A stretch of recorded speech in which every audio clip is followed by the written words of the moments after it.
Hey everyone, welcome back. For those of you who are new here, my name is Brittany and welcome to my channel, which is all about helping you to create delicious, low FODMAP meals to improve your digestive health.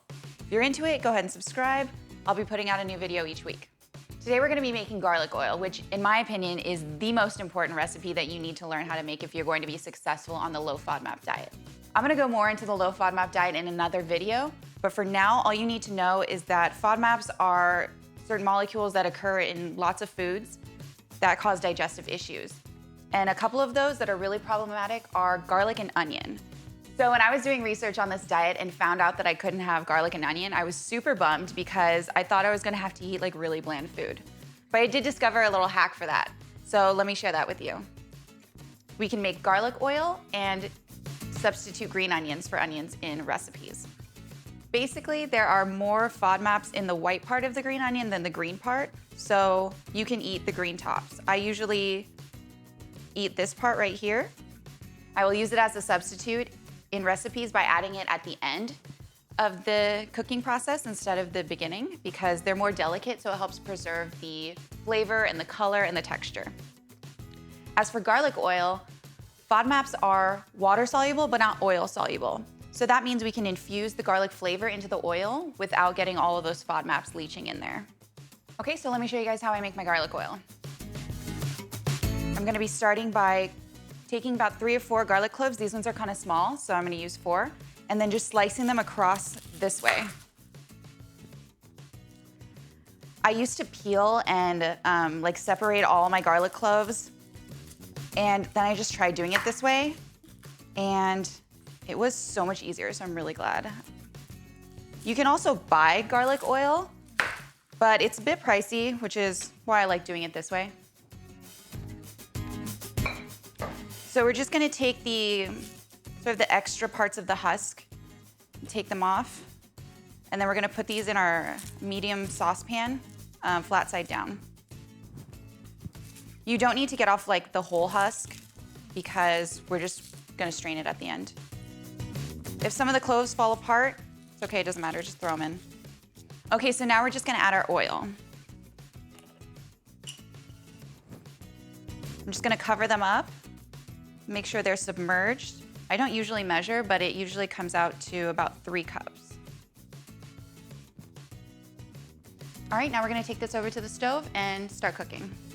I started this out on a high flame for a couple of minutes just to get it up to temperature. Then I'm gonna move it over to a smaller burner on a low flame. We just want this to simmer, not boil. For those of you who are concerned about heating up olive oil and causing oxidative damage and potentially creating harmful compounds, we're only simmering this oil at about 200 degrees, and the smoke point of olive oil is 375, which is where you're going to start seeing that oxidation occur, so don't worry. All right, so we've had our garlic oil simmering for about 30 minutes, and the house smells amazing. You'll know it's ready when your garlic has turned a nice, deep golden brown color.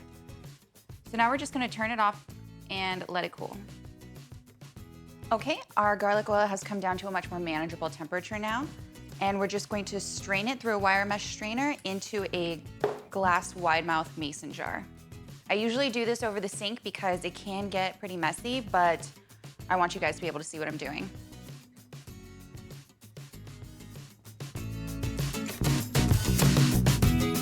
Be careful not to splash any of it. I don't want to lose any. This stuff is like liquid gold. Oh, there's a little bit.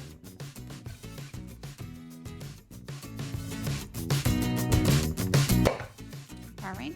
See how much more dark and golden these are after they cool? The cooling process is part of the cooking process. Okay, so now I'm just going to take the back of a spoon and squish these.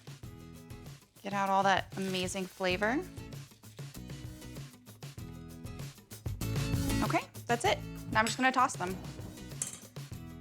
Sometimes I will peel my garlic cloves so that I don't have to throw them away and my boyfriend can eat them. He just like puts them on bread or on his steak or in his mashed potatoes. I do get really jealous, but I'm glad that they aren't going to waste. Is it good? Okay, so now I'm just going to wipe off the outside of here. I'm gonna let this cool down before I put a lid on it and put it in the fridge. This usually lasts me about 2 to 3 weeks, but I use a lot of it, put it in everything. And I don't see any reason why it would go bad. It's just olive oil, especially if it's in the fridge. And when I use it, I just take it out, take a spoon, and put a couple of spoonfuls in whatever I'm cooking. It's also super good on salads with a little bit of lemon juice and salt and pepper. But my favorite thing about this is I have amazing garlic flavor whenever I want. I never have to chop garlic, and my hands never smell. That's the best part. All right, guys, thanks for watching. If you liked this video, found it useful, give it a thumbs up. If you want to see more low FODMAP recipes geared towards improving digestive health, go ahead and subscribe. If you have any requests of recipes you'd like me to low FODMAPify, leave them in the comments below. Lastly, go check me out on Instagram if you're curious about my lifestyle and how I manage my digestive issues. Also, don't forget to tag me if you make this recipe. All right, guys, thanks for watching. See you next time.